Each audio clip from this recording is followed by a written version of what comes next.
Good evening, ladies and gentlemen. It is the appointed hour of 7 o'clock for the Thursday, January 20th, 2022 council meeting. I'd like to call the meeting to order.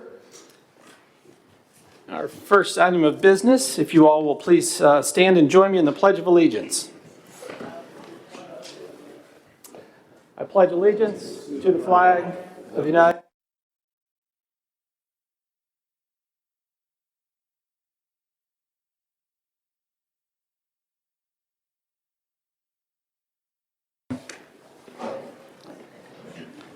Thank you very much. And I would invite council and our speakers this evening, when you are speaking, to, if you don't object, to pull down your mask and speak into the microphone. The sound system works much better that way for the audio that's being recorded, as well as for folks that are here in the audience to be able to listen to you.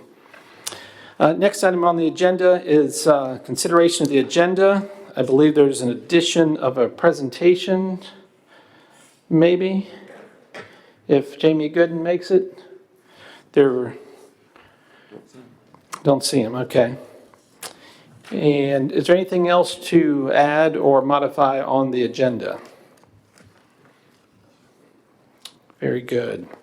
Hearing none, we will adopt the agenda as presented, and we will move right into presentations. I would like to call on the city manager for the introduction of the presentation for a proposed mounted unit for the Lexington Police Department.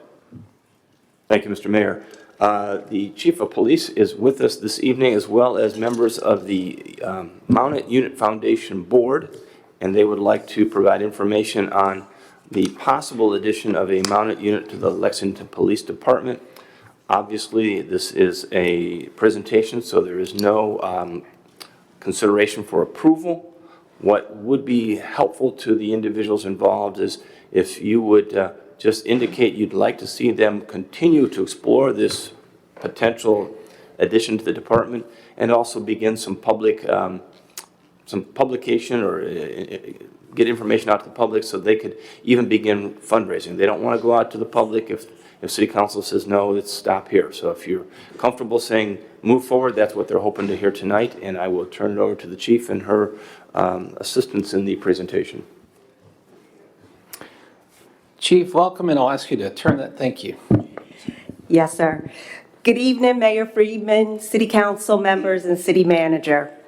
When I first came to Lexington, I was in awe of the downtown's nostalgic charm, which bustled with vibrant shops and people, and didn't lose that warmth and quaint feeling. Then I heard the familiar clip-clop sounds, and to my amazement, a horse-drawn carriage clip-clopped by with patrons listening to the city's historic values. Needless to say, I was sold on our beautiful city.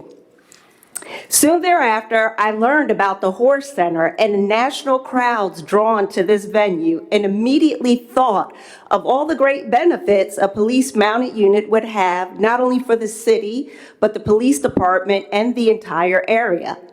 Since that time, we've gathered approximately 30 committed and dedicated community members who want to partner with the police department and the city of Lexington to bring the first police mounted unit to the city of Lexington. For this presentation tonight, I will briefly go over the public safety benefits of a mounted unit. Then the president of the Lexington Mounted Unit, Mr. Andy Bowles, will talk about the recruitment and retention aspect of being the only mounted unit within the area, the next one 150 miles away, as well as the retention aspect of current police officers that want to do alternative patrol means in a specialized unit outside of a patrol car. Then Ms. Rebecca Logan will touch on the uniqueness and community enhancement benefits that a mounted patrol will add to special events within our city.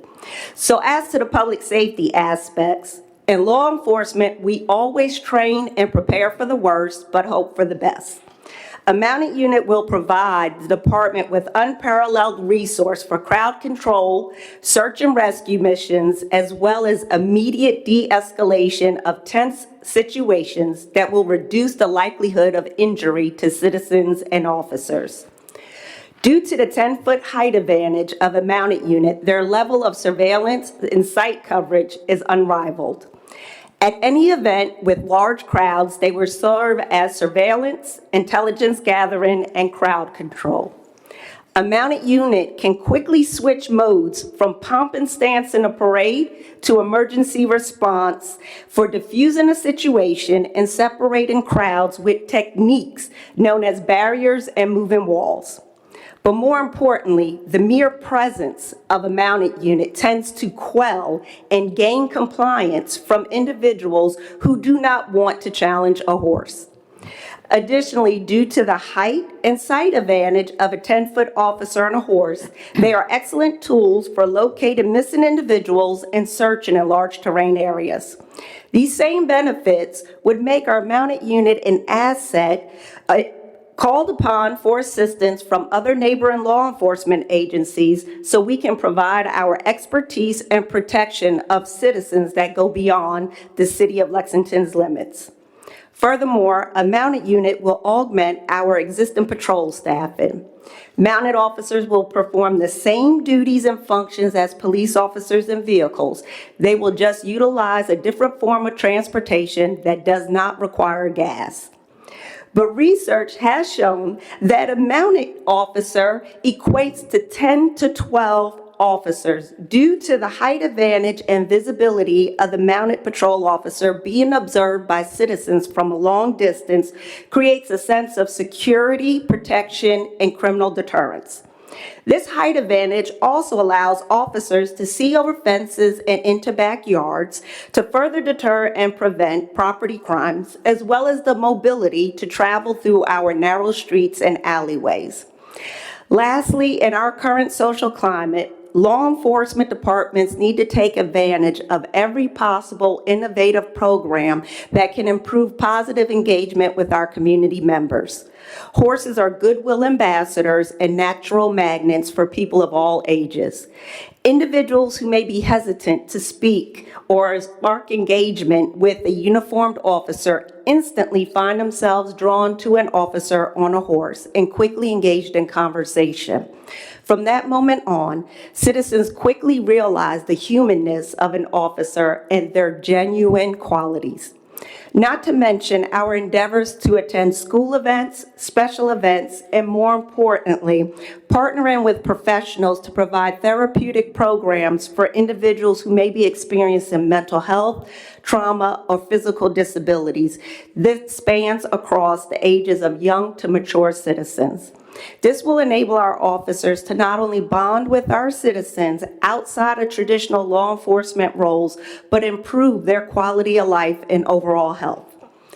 I can go on and on about the benefits of the mounted unit, but I know you all don't want to be here tonight.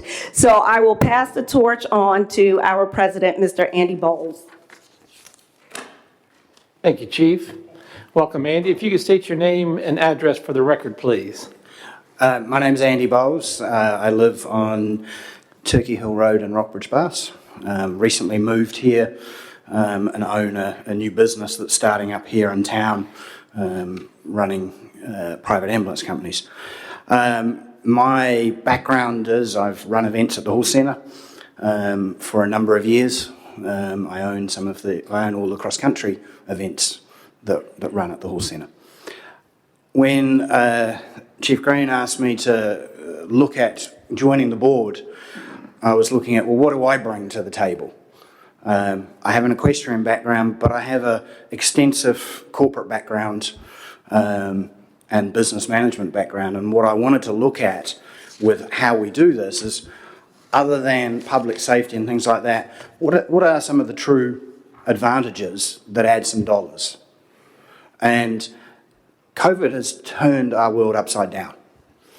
I look at it from an EMS world, and the police world is not too dissimilar, in that we have a big issue in this country around staffing and retention. If you look at why people come to work, You look at what keeps them there. A mounted division, we already know there's at least 1 or 2 officers that are in the department right now, one in particular who's due to retire, and has said she'll stay on. Our group, our board has also been approached by people down in Roanoke and from some of the county sheriff departments who are equestrian people. The equestrian world in this area is huge. And their comments were, we can go to any police force and earn $1. How do we add some advantage? And we've had at least 2 or 3 come to us and say, we would go and work for Lexington if they had a mounted police department. What does that mean from a business point of view?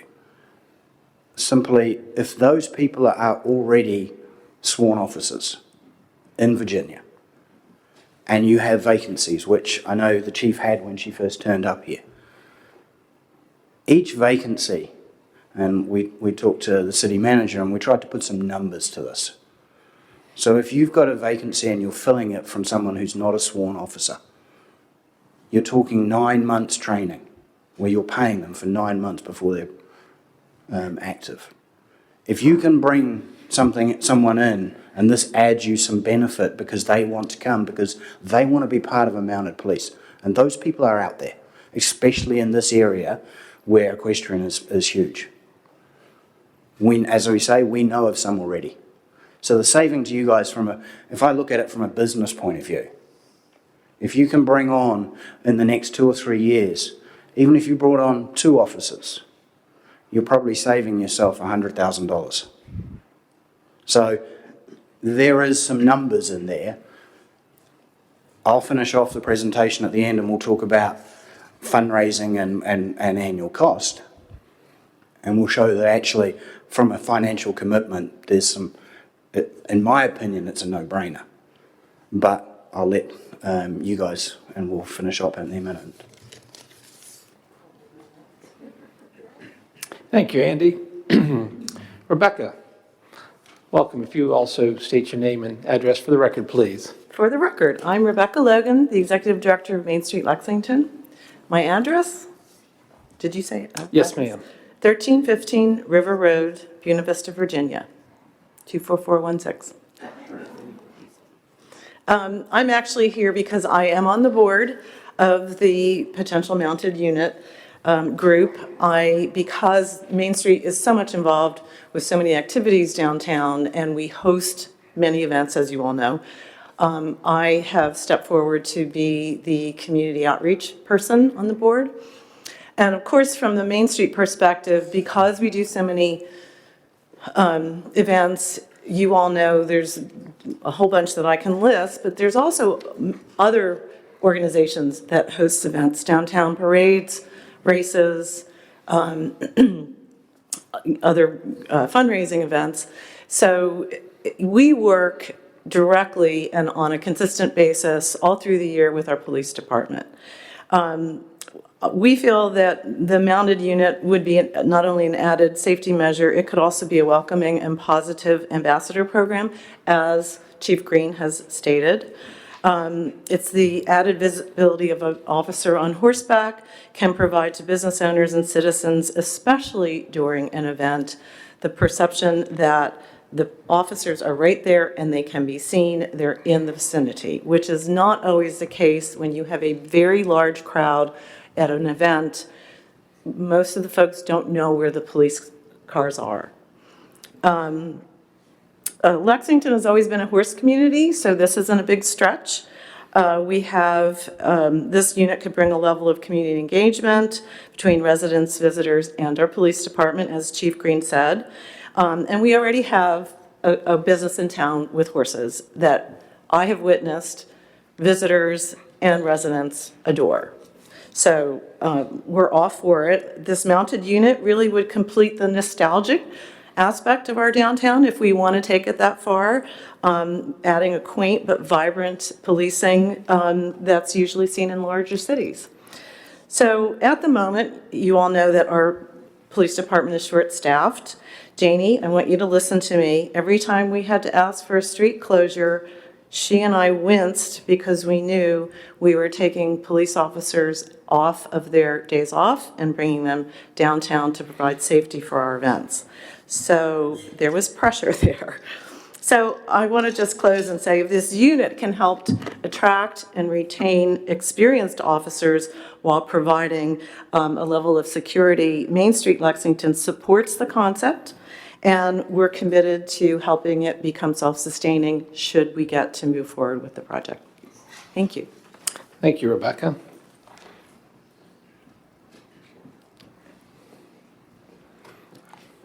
I'm sorry you get to listen to the funny speaking one again.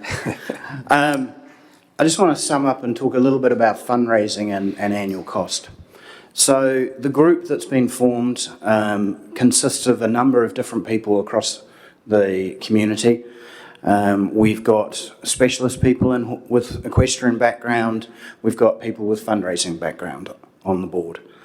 So far, without it really getting out there, we've had cash donations of $10,000. We've got 2 horses secured for free. We've got a place for them to stay at the horse centre for free. And we've got about $15,000 worth of in-kind services. And that is without even going out there. That's not even getting out there and marketing it. If we look at what's it actually going to cost, we think the number's somewhere around $35,000. We've run some budgets. On top of that, as we raise more money, we can do more training. But that's just the maintenance and operation. As I said, we've already got 10,000 of that. We've already got 15,000 of that in kind. The group that's been formed, as Chief Green said, there's a board, which is 7 people with a good cross-section. Then there's at least 30-odd people behind that board committed. We are confident that we would fundraise any of the costs. That's the whole aim of this. The whole aim of the board is to ensure that this doesn't cost the city any money. Because we know the time everyone's in right now. The challenges that the city manager has trying to meet budgets. So the whole aim of this, when we present it to you in its final form, is that there's no money expenditure. And we've talked about what does it actually bring in other ways. So in summing up, what we're looking for from the Mayor and yourselves as council is the ability to move forward and progress. I just want to answer a couple of questions that I've heard that have come out there. One of them I've heard that's come out is around, I know there's horses out there at the moment and there's been some concern around adverse weather. I'm a horse person. Part of my role in the equestrian world is, in the world of eventing, is I'm an international official that actually is what we call a technical delegate. My role is to understand weather and weather conditions, not only here in the US, but other places in the world when I go. There is, very simply, there is a heat index that's recognised for equestrian that says if you add the temperature in Fahrenheit and the humidity together, and that number sits below 120, then you're safe. It's a globally recognised index. That's something we work to. From the other end of the spectrum, there's an acknowledgement that the temperature is at 23 degrees Fahrenheit. Anything below that, and it's not safe for horses to be exercised.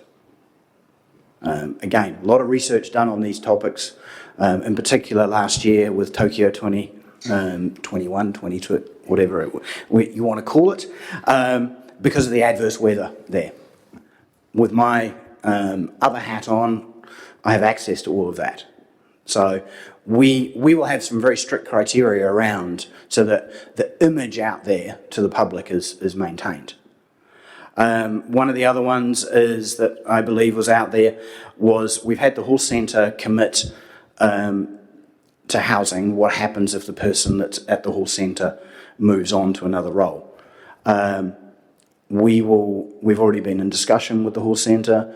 If we get the green light tonight, we'll be in discussion with the city attorney and his representatives to form up a legal document so that this is an ongoing thing. They're very happy to do that. I'm happy to answer any questions if you have any.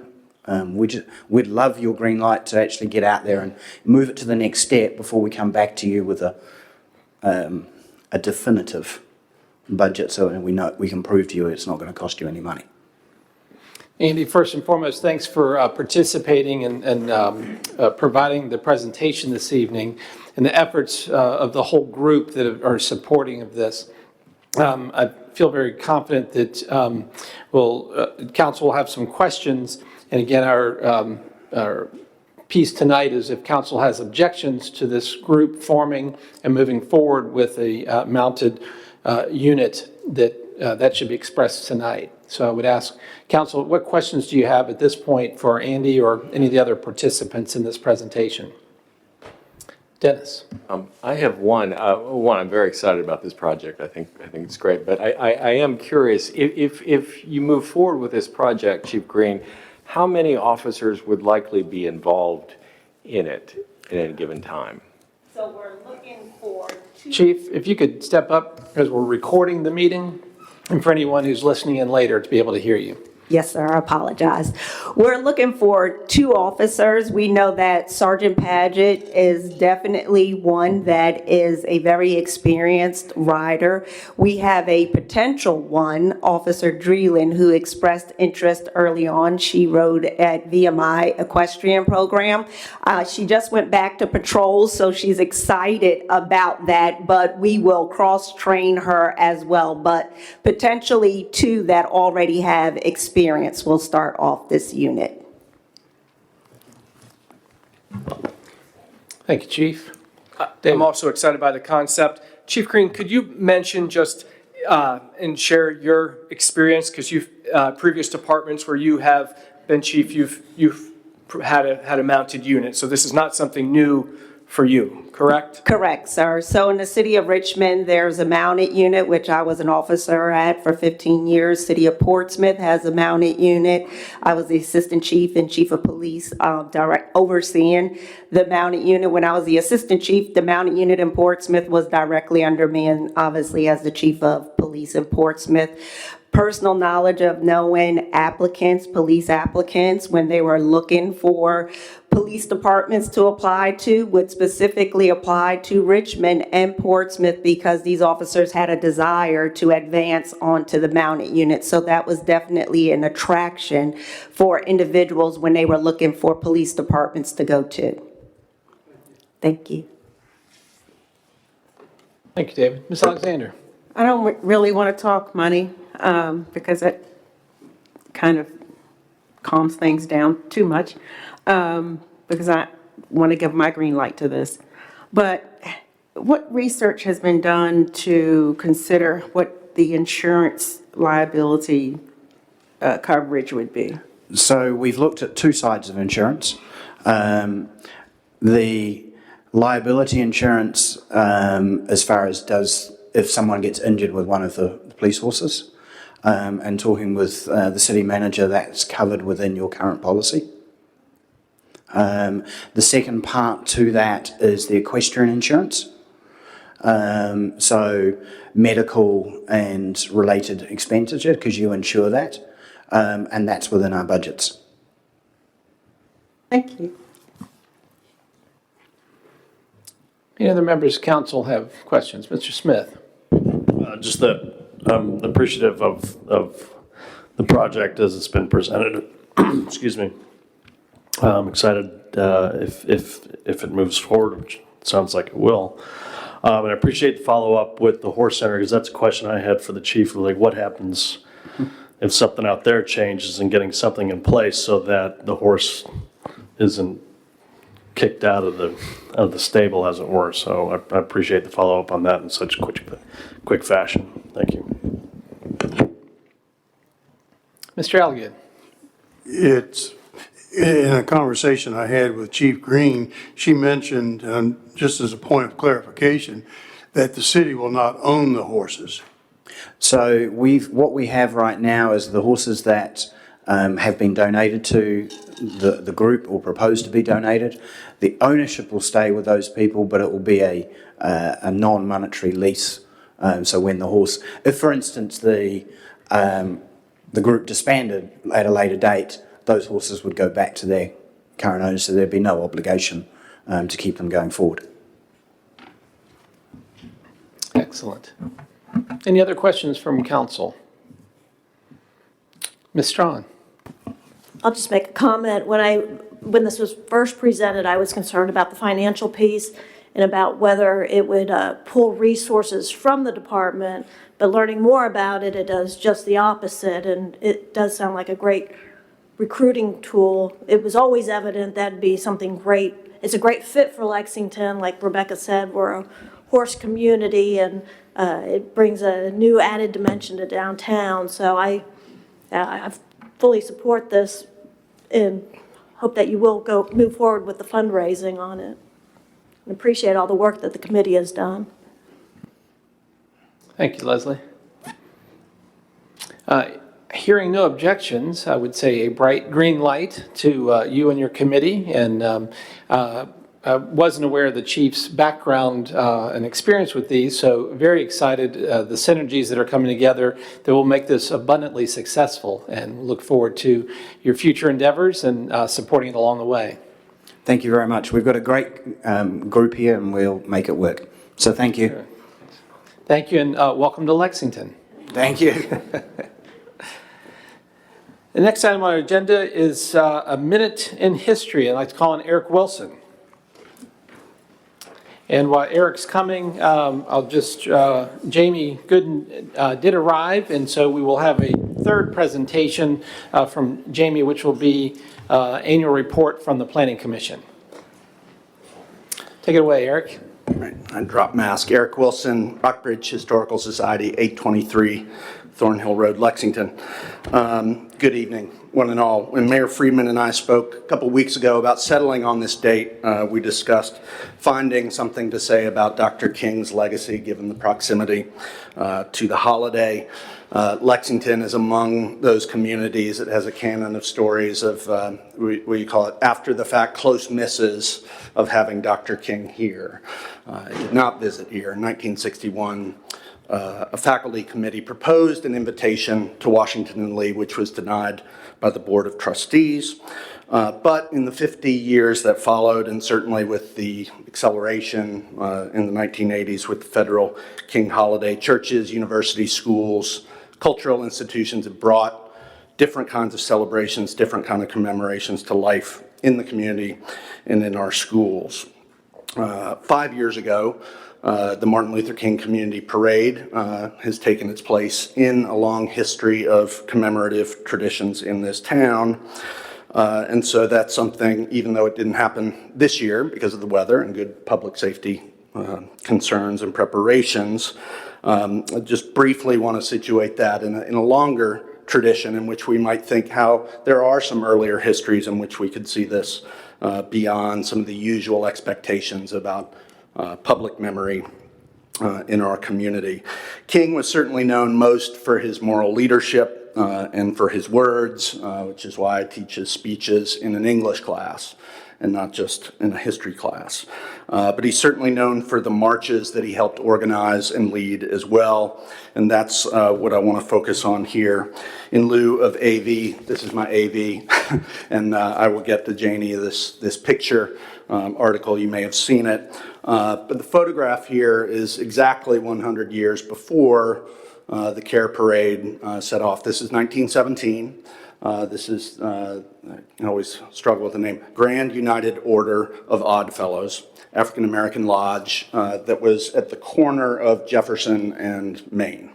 Very large building. 64 men pictured here, part of an annual tradition. This was certainly not the first, We have accounts earlier, so in the height of the Jim Crow era, 4 days before Confederate Memorial Days on June 3rd, each year on May 30th, members of the Black community, churches, fraternal organizations, different kinds of groups would gather at their lodges and churches, march up Washington Street, past what is now City Hall, and to the cemeteries. It's a compelling picture. I mean, you can really pick faces out. You can tag them to some of the other people, certainly women in these parades, to singers. And I'd just note that a work of an organization like ours and others in the work of the city is to make sure that these experiences are also part of the civic narrative. There are reasons why some of these kinds of things are less visible and others are more visible. And it takes long and patient and committed work from all sorts of parties to do that. And we appreciate the city's leadership in helping to do that. There's been a lot of attention, for many and good reasons, about monuments, about names of places, and about symbols. But how people gather, I mean, how people gather in numbers is certainly a very crucial thing to consider when we're thinking about memory, community identities, and those things. So whether that was the Jackson Day gatherings on Saturday, whether that's the Juneteenth gatherings and celebration that will happen on June 19th, we think out there, maybe in here, over there as well, and working with a number of you to do that, to make sure that those are also seen as not just events in themselves, but as part of a longer tradition that has many dimensions, many shades, and many opportunities for us to participate and to preserve. So I will send that along to you. Warm wishes till the next holidays ahead. Thank you for your leadership. Thank you, Eric. I appreciate you being here and reminding us of the connectivity of our history and our neighbors and friends from our past who have made Lexington the special place that it is. Next item on the agenda, that's not on the agenda, I'd like to add, unless there's an objection from council, is Jamie Gooden and annual report from the Planning Commission. Jamie, welcome. Jamie Gooden. I live at 202 Miller Street here in Lexington. Feel free to pull down so we can hear you there. Good to see y'all. Happy New Year. You've read the report. It speaks for itself. I'm here to answer any questions, not just about the report. I'm also interested mostly in how the Planning Commission can be better. This is the only one of these types of commissions I've ever been on. So I really have no reference point as to how we compare to all the other commissions or boards. Obviously, I want us to be the best in every way. So that feedback, open invitation. I've spoken to some of you about that. Do not be bashful, big or small. That we have a great team right now. To my limited knowledge, they seem to be crushing it. Speaking of crushing it, shout out to Arnie and Kate. Again, to my not limited knowledge, they seem to be quite on top of their stuff and they're huge assets to us. And also thank Leslie and Charles, community member, all-star in the Planning Commission. Thank you for coming all the time. Any questions about any of this stuff? David, can you, I just want to thank you and the Planning Commission for the recent award that was received for the comprehensive plan. Can you just briefly share what that award was for the public to learn? Yes, I will try my best. This is a John Driscoll specialty, but essentially we had a great team in the Berkeley group. It was a long process, but we ended up feeling very happy not only with our final product, but with the process as well. So John and Kelly, who was our top consultant, they submitted the plan into I believe, the Virginia Planning Commission Association, an acronym along those lines, and they thought it deserved an honorable mention. We stand by it. We had a great time. In my mind, all the meetings since then have been boring. And also, I think, looking back on that, not to dwell on that, but I mean, the whole community pitched in on that comp plan too, which I think what made it really strong. It took some time, but the entire community had the opportunity and a lot provided input. So congrats to the Planning Commission. Thank you. Totally agree. I guess I'll take this opportunity to continue to encourage that kind of community involvement. I know planning commissions, comprehensive plans are pretty nebulous concepts at best for the average person. So I encourage everyone to just come to a meeting and check it out. I also thank council with their great attitude and partnership. It is my understanding that the energy put into the implementation of this comprehensive plan may be unlike previous energies. And I know anything new is always challenging, so thank you all for that. And the last thing I'll say is we should always be recruiting new potential planning commission members. Some of our terms are up at the end of this fiscal year. Anything else? Ms. Alexander? I just wanted to mention that some of the things that we would want to implement from the comp plan, perhaps we could formally have council and planning commission meet periodically, just to see where we are and see what we need to do to keep it going. Thank you, Marilyn. I would love nothing more. I assume y'all schedules are busier than ours, so I would put the ball in your court to coordinate the scheduling of that. But yeah, the synergy between council, commission, and staff is my personal highest priority.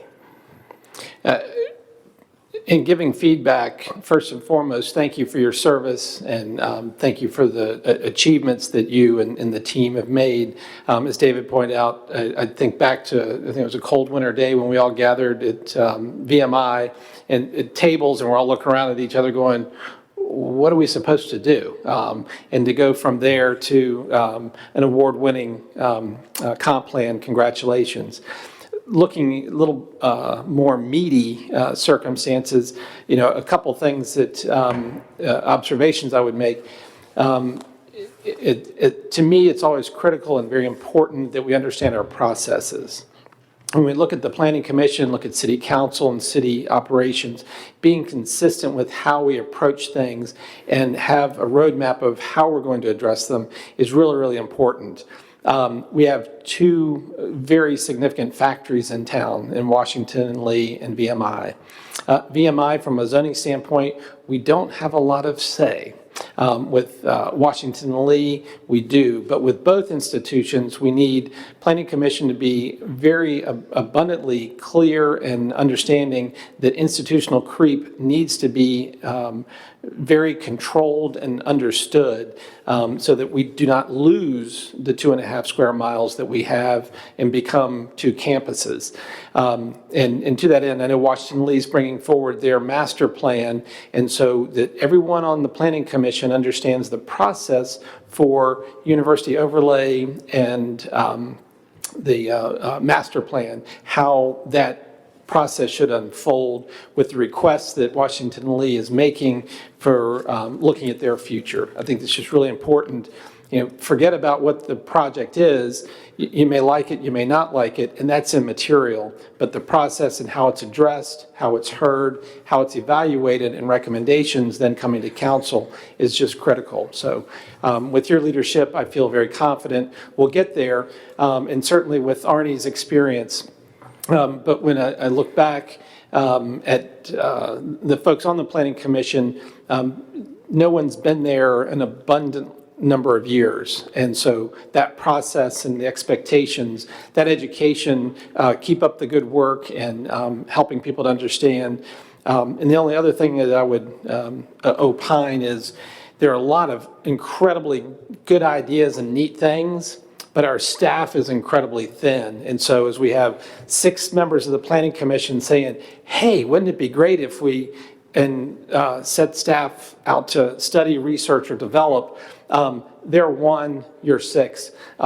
Work with them to prioritize and work on the objectives that are of highest importance and significance, not to diminish any other ideas, but just to have them in place and so that we don't wear out Kate and Arnie under normal circumstances. So, Thank you. Totally agree. Regarding WNL's master plan, I'm looking forward to next Thursday. I will say, if anyone's ever been to one of our meetings, mindful consideration of process is one of our strengths, to say the least. So I'm not too worried about that. But thank you for the reminder. In terms of managing ambition and resources simultaneously, 100% agree. I've tried to be a constant voice of reminder, hey, this plan is for 2040. And we'll get there in time. So, but thank you. absolutely. Members of council have any other comments, questions, observations? If not, Jamie, thank you for being with us. Again, thanks for your leadership on the commission. And yes, reaching out and educating people on what the Planning Commission is and what they do for backfill for when folks' terms are up and want to retire. One of the best or most important parts of your role on Planning Commission is finding your successor to carry the torch. So thanks for being with us, and feel free to stay for the remainder of the meeting, but if you want to scurry out, I understand. Thank you very much. And as always, thank you for all y'all do. Next item on the agenda, public hearing, a continuation of our previous public hearing on the proposed amendment to the city code. And I don't know if anybody needs any further information. I applaud the city attorney for the language that he added. It was simple, clear, and succinct, so thank you.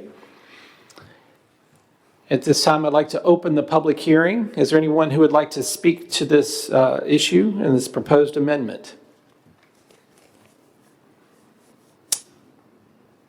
The silence being deafening, I will close the public hearing at 7:42 and ask for council's consideration.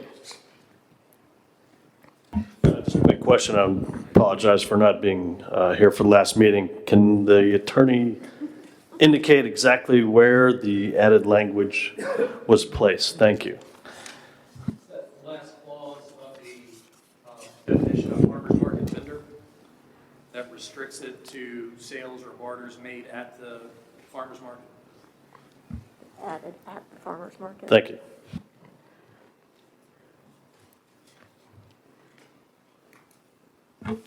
I move to approve ordinance 2022-01, an ordinance amending Lexington City Code, Chapter 255, Article 2, Section 255-8, regarding the farmer's market.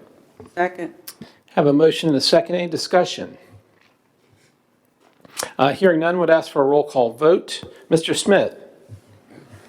Aye. Ms. Strawn? Aye. Mr. Ziegler? Aye. Mr. Alligood? Aye. Mr. Ayers? Aye. Ms. Alexander? Aye. Motion carries unanimously. Thank you all very much, and encourage the farmers market to carry on and for all to join them on Wednesdays. Next item is consideration of minutes from December 16 and January 6 work session and regular meeting. Are there any changes or observations? Hearing none, we will let those stand approved as presented, and thank you, Janie, for the detailed work on those. Next item is citizens' remarks and comments. We invite members of the public to address City Council, and at this time, I didn't see that anyone signed up, but is there anyone who would like to speak to Council this evening? Jamie. Jamie Gooden, 202 Miller Street.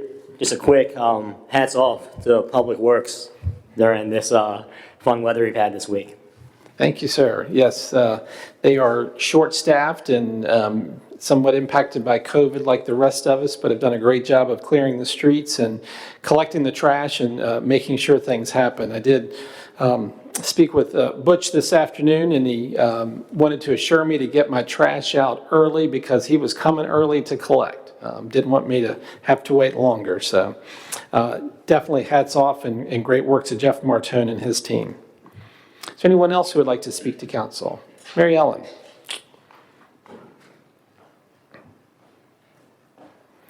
And as you approach Mary Ellen, if you will state your name and address for the record, and invite you to pull your mask so we can hear you clearly. Okay, my name is Mary Ellen Cook.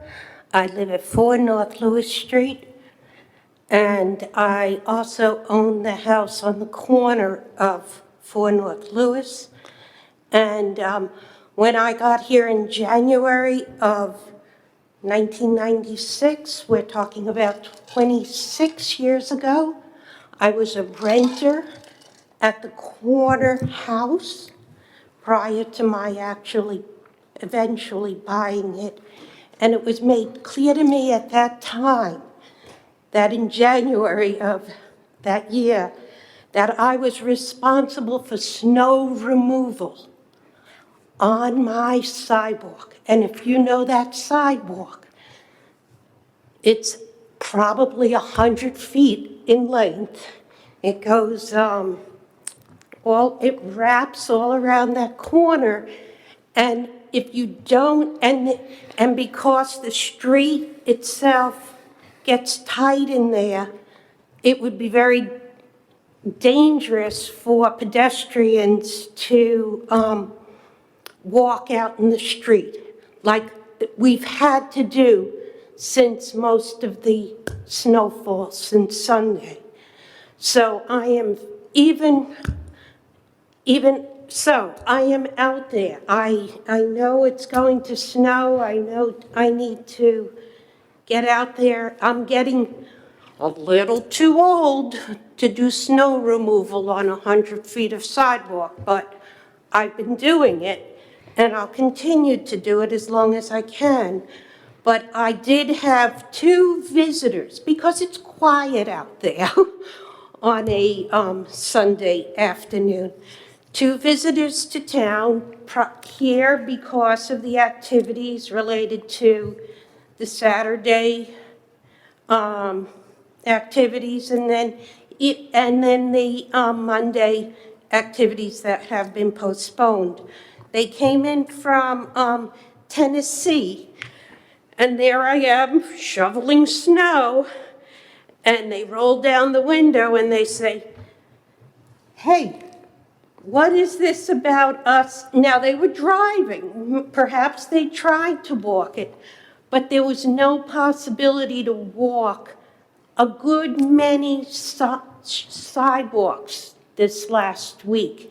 And I'd like to know whether there is an ordinance on the books that says within 24 hours of the end of a snow event, we, the property owners, need to get out and clear our sidewalks. I just want to know that, because if there is one, then we've got, and we're not enforcing it, and we're not fining, then we need to take that ordinance off the books.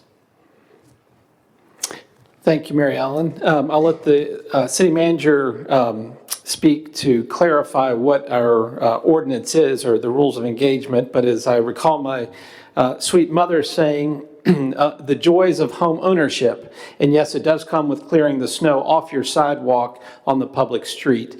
And one of the anxieties is that fear that most people in Lexington aren't aware of that. And then, as in our work session talking about second home ownership, people that aren't here and aren't concerned about clearing their sidewalk when they're in Florida at their second home. So you raise an excellent point, and good on you for getting yours clear. Thank you, especially since it's a route children take walking to Liburn Downing specifically. So, but Jim, if you could articulate what the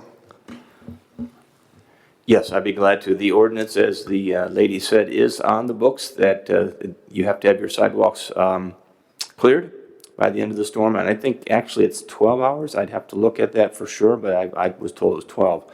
I will also say in my short time here, I've heard that we have never really enforced it in any real extent.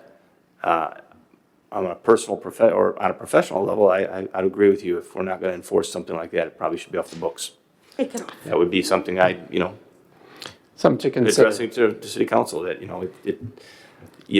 only time I get something is one or two people will talk about, check this sidewalk or that sidewalk, and how can you enforce it on 700, on two people when the other 700 people you don't enforce it on? It doesn't make a lot of sense. Well, our code is typically complaint-driven, so it could be, when it's brought to the city's attention, if we wanted to keep it, then it would be acted upon. But I still encourage neighbors to get to know one another before snowstorms and perhaps during snowstorms and shovel together. Working together, we can accomplish a great deal. So. Which planet do you live on?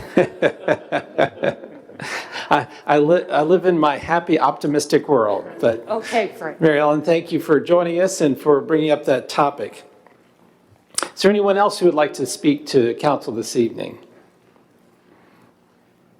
Hearing none, I will close the citizens' remarks and move into the consent agenda. There are 2 items there for your consideration, and I would ask for council's consideration of these 2 items. I move to approve the consent agenda as presented. Sorry. For a moment, I thought you were Charlie Brown's teacher. Womp, womp, womp, womp, womp, womp. Have a motion and would certainly welcome someone's second. Second? Thank you, Dennis. Because it is consent agenda, there is no discussion, and I'd ask for a roll call vote. Mr. Smith? Aye. Mr. Alligood? Aye. Mr. Ayers? Aye. Mr. Ziegler? Aye. Ms. Strawn? Aye. Ms. Alexander? Aye. Motion carries unanimously. Thank you very much. I'm not aware of any unfinished business, and move straight into reports and communications and call on Mr. Smith. Blue Ridge Resource Authority met Monday, elected the same officers we have now, Chair and Vice Chair as Dan Lyons and Frank Friedman. I'm remaining as Secretary, and Jordan, and now I can't remember her last name again, has also been reappointed as Secretary. Cell 2 construction is moving right along, and I would still encourage you to go out there and see it. It is something to behold. I think y'all are familiar with the old cell and Cell 1. Cell 2 is just enormous. The amount of excavation that's gone on to make that where we're going to put our solid waste is still just, my hat's off to the crew and the engineers that are making all that happen. But at the same time, the weather has delayed construction of that cell, and as a result, the rain that we have been experiencing, or precipitation in general, has not been diverted as it otherwise would if we had a working face, and as a result, our leachate costs are running up short-term relatively quickly. We're still doing well ahead of budget, but it's taken a chunk out of the revenues that we have put, or the monies we have put aside to handle that expense. And that's my report. Any questions? Hearing none, thank you. And it's Jordan Dory as our secretary. Main Street Lexington, Ms. Strong. Yeah. Main Street Lexington met on Tuesday, January 11th, and the board reviewed the national accreditation standards of performance for Main Street communities, and we gave feedback to the staff, and we're gearing up for February. So next month, there will be a new Valentine's gift guide. The love letters will be in Hopkins Green for photo ops. Look for Valentine's specials at our downtown businesses, and Restaurant Week will be at the end of the month. That's all I have, unless there's any questions.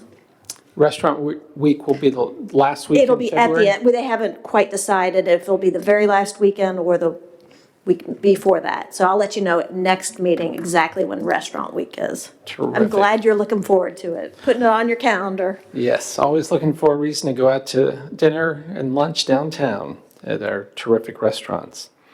Any questions for Ms. Strawn? Hearing none, the Planning Commission. Yeah. Planning Commission met on Thursday, January 13th, and as you heard, Lexington received honorable mention recognition from the Virginia chapter of the American Planning Association for our 2040 Comprehensive Plan, and the 2040 Comprehensive Plan was a great community effort. Thank you for pointing that out. We continued our discussion of planned unit developments for mixed use, and the Planning Commission will see a 60% draft of our bike and pedestrian plan at our February 10th meeting. Our next meeting is on January 27th, next Thursday, and we will have public hearings for the Washington and Lee Master Plan and 2 conditional use permits. And unfortunately, space will be limited as we've already advertised City Hall as the meeting place. So if you're coming, everybody's welcome to come, but please wear a mask because it will probably be a little tighter than we had hoped for. And that's in the downstairs meeting room. Yes, at this point it is, yeah. Very good. Any questions for Ms. Strawn? And to confirm, I think you completely lost it. Never mind. Something else. Thank you, Ms. Strawn. Regional Tourism Board, Mr. Ayers. Thank you. Tourism was unable to meet this month. We are now scheduled to meet again on Wednesday, February 16th, but I do have one update.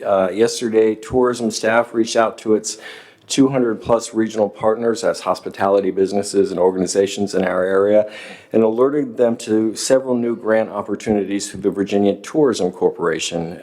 These grants could cover special events and festivals, sporting event marketing, private sector attractions, and even accommodations, and Virginia Tourism Corporation is offering up to $20,000 in matching grants for each award. So if a Lexington organization, event planner, or hospitality business is interested in these opportunities and would like to know more and somehow didn't receive yesterday's email from tourism, then please contact marketing at lexingtonvirginia.com or call the Lexington Visitor Center at 463-3777 so we can get that information out to you. Thank you. Patty Williams has all that information and ready to Yes. share. Yes. Any questions for Dennis? Planning or Regional Tourism Board is a great board to be on because you get to talk about fun events and giving away money. Speaking of fun events, the Cowabunga Parade, which was in our consent agenda, I did not realize that that did not involve real cows. It's actually the same thing as the horses that we had several years ago. So if anybody's curious about what that was, it's going to be cows around the community. Thank you. Thank you, Dennis. Raro, Mr. Ziegler. Oh, Mr. Smith. Sorry. Quick question. I saw an announcement come through from somewhere about the bike rally at the Horse Center. Oh. When? When is it? Yeah. You know what? I'm not certain. I don't have the date, but I will find out and I will email you and I'll make sure that it's in our notes. Okay.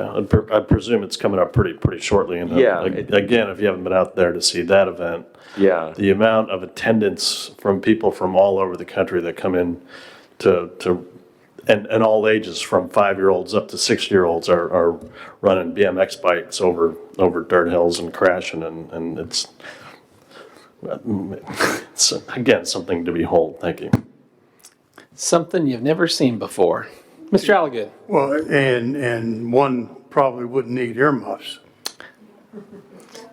I don't know, the bellows from some of the collisions are pretty loud. Raro, Mr. Ziegler. No report. Threshold, Ms. Alexander. No report. And Maury Service Authority, Mr. Alligood. Basically, no report because we haven't met. However, our January meeting is scheduled for February the 1st and at 5 o'clock in the County Administration Building. And one of the things on our agenda is the expectation of a priority list report for the order that repairs and modernization needs to occur at the water treatment plant, the potable water plant, whatnot.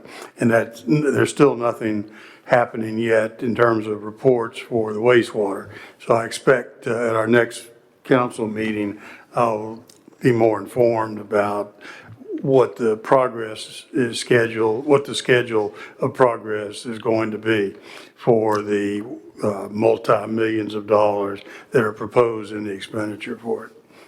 End of report.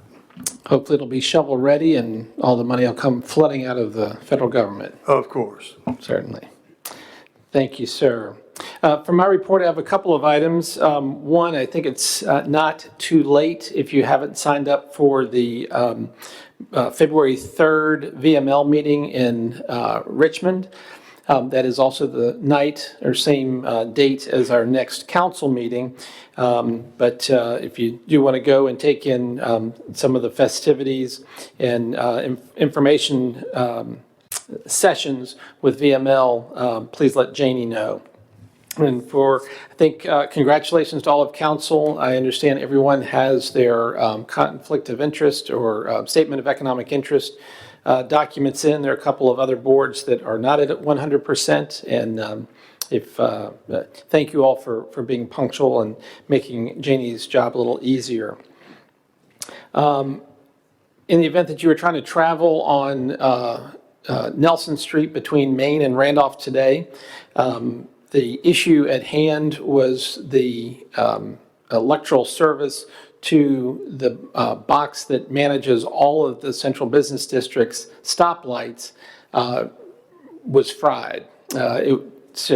Public Works tried to replace it and without success, and Dominion came in and very, very supportively and quickly identified the necessity of putting the proper voltage from the box to the transformer on the back of the Cornerstone Bank parking lot. And I think all the work for that was completed, and we should have sufficient power restored and the pieces working terrific. But unbelievable coordination between Dominion, their subcontractor, and Columbia Gas, identifying the spaghetti under the streets. And I'm not aware of anybody that lost power, had any gas problems, or had any other issues related to infrastructure being disrupted, or fiber optics is what I was trying to say. So job well done to Dominion. There's still some cleanup that Jeff and his team have to do with the sidewalks, but the street is back open as of about 6 o'clock this evening. And again, a job well done by our partners and city staff working collaboratively with Dominion. And lastly, I apologize and normally wouldn't do this, but in conversation with City Manager this morning, he had a recommendation. As you all may have learned and saw in emails, we have need for IDA to be meeting the first week of February in support of a request from Kendall.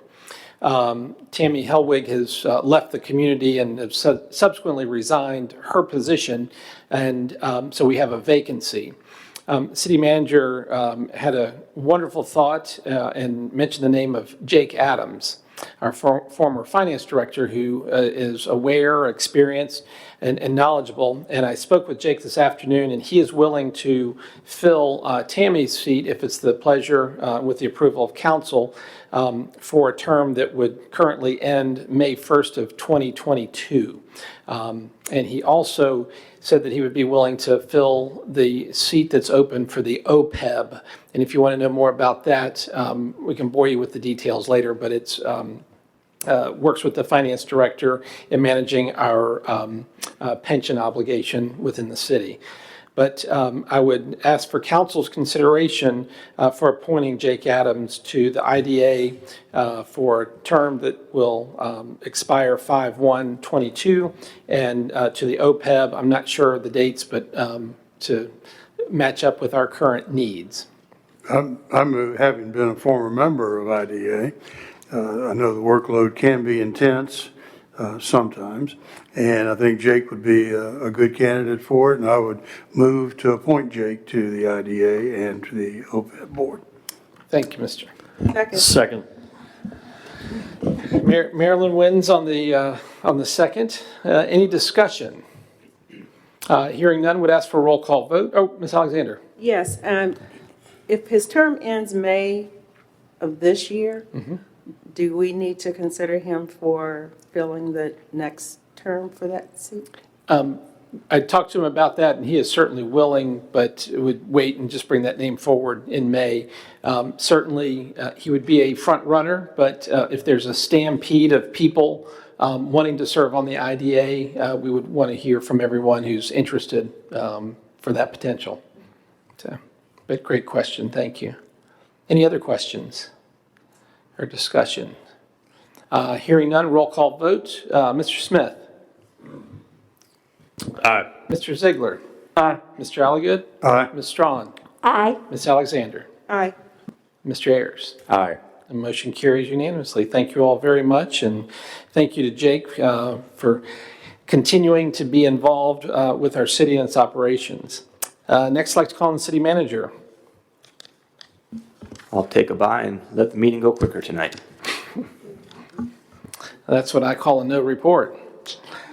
Thank you, Jim. City attorney, let me ask you to step up and for the recording. Sorry we have you unplugged in this configuration.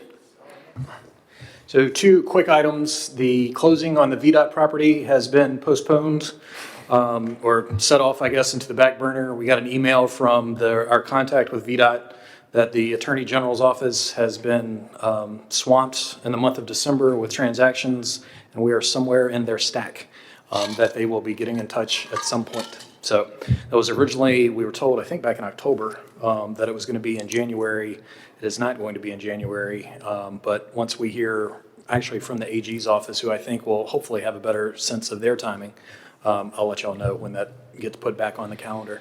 The other is the snow removal ordinance for sidewalks is 6 hours after the end of snow, or if it's overnight or on a Sunday by 12 noon the next day. So you got to be out there and at the ready. Otherwise, happy to answer any questions. You know, that's a good point about the AG's office and the VDOT.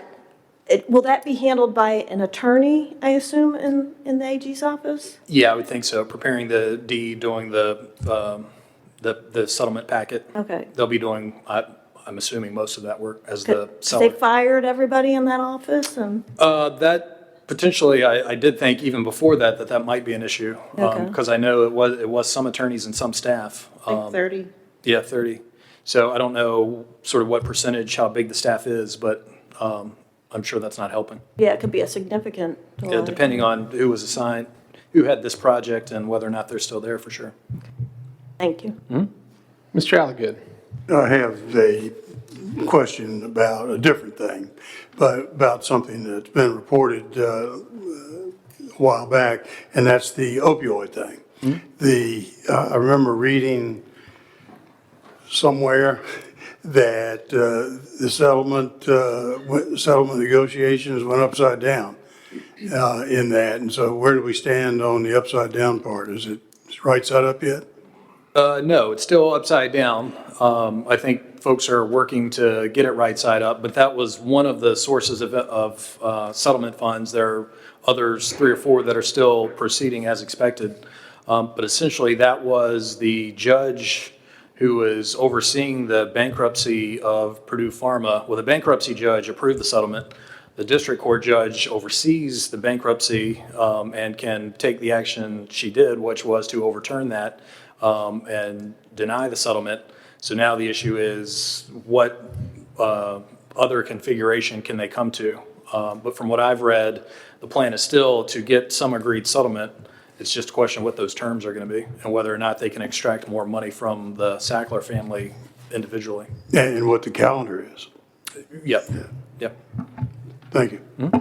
Mr. Ziegler. Since you brought it up, in all seriousness, the sidewalks, because it's an issue of public safety, and kids walk to all of our schools, citizens walk, and it was a challenge the last few days. A lot of families were put in an unsafe position. A lot of kids, the crossing guard was in an unsafe position on Jackson. Some parents grabbed their own shovels and cleared sidewalks and intersections. We're not alone. It was a rough snow, but for the folks that don't, shovel their sidewalks, it's true. It's on the books. And I once asked Officer Miller prior to his retirement if it had ever been enforced, and he said no, but he had knocked on doors, and he felt that worked. He was always present at Lilburn Downing in the mornings, and when he knew kids couldn't get here, he knocked on doors and he just said, "Hey, can you help us out?" And there was some grace, and people cleared their sidewalks. But in your experience, because you serve in Clifton Forge, you serve in other communities, does anyone just eliminate the sidewalk ordinance and just say, since a few people don't do it, therefore we're not going to have one? Because there's a lot of people that do take it serious and do it. I mean, downtown, our businesses cleared them, and 8 out of 10 sidewalks were cleared. But yes, it stinks those 2 out of 10 are not. But I fear that maybe it's education and awareness, and us talking about it, not complaining about it, but talking about it for the next storm, may help. So I don't want to do away with it. I want the officer, if they do choose to knock on a door, to have something that they can reference why it needs to be done. But have you ever heard of communities eliminating their snow removal ordinance? I haven't heard of anyone eliminating. I know others are on the books, and that's just sort of, as you said, sort of the obligations of being a homeowner in a municipality is that's your obligation, because you certainly, I don't think, can rightfully expect the Public Works Department to both plow the streets and the sidewalks. Like, that's going to take days. So no, to answer your question, I haven't heard of anyone getting it off the books. I think perhaps the education component could be important, because it's failure to clear the sidewalks is punishable by a fine of up to $2,500. So if you can't sort of appeal to people's grace, you can appeal to their pocketbook and say, we're going to start enforcing this, and we can go up if we choose to do so. That's the authority that the officers would have, is it's on the books. Now, currently, they can write them a ticket if it's been 6 hours since the snow stopped falling. They can write them a ticket for $2,500. I don't know if you remember, Chuck, or maybe Frank too, that when Mayor Elrod was here, we had the same thing to come up. And a lot of elderly people were complaining about not being able to shovel snow and to come into compliance. And if I recall, I believe back then, sometimes Public Works would help, maybe some police officers would help. But we just don't have that manpower like we used to. There's another level of frustration. There was a resident on Jordan Street that bent my ear a little bit about their door was knocked on, and they complied, and then, you know, shortly thereafter, PW comes through and puts all the snow back on the sidewalk. I know we're all trying to do the right thing, but especially on Jordan Street, when you have so much pedestrian student traffic trying to get to Waddell, and I can say coming into Lilburn on Wednesday, it was 2 hours late, there was a gentleman walking up Jordan Street. He walked up Houston Street, he walked down Spotswood Avenue and up the incoming traffic lane on Nelson Street, because getting to a sidewalk was nigh impossible. And it was stacking up traffic quite a bit, because he was walking pretty fast, but he wasn't running. And I think it's, you know, just an instance we all need to just, you know, show a little grace and take a deep breath and understand we're all in the same boat and do what we can to help each other out. So, but it illustrates the fact that we do have problems and they're not easily solvable, but in cases like what we just experienced, and I would agree with David that keeping the ordinance on the books does provide a purpose, and removing it would potentially have some more serious unintended consequences. Thank you all. Anything else, City Attorney? All right, thank you all. Good work. Not aware of any new business, and we have no closed session. And before we adjourn, I'll just echo, as Jamie mentioned earlier, the work that Public Works does. When we do have 8 to 10 inches of snow, it can't be removed fast enough for people that want to go to our restaurants or park downtown and navigate. But being patient and working collaboratively is certainly a good option for us all to pursue, and hopefully we won't get as much snow. When the ice comes, it's even worse because you can't really remove that unless you have special devices and/or treatment for the ice. So, but the never-ending battle of shoveling it into the street and then Public Works putting it back on the sidewalk is a challenge as we pray for warmer days.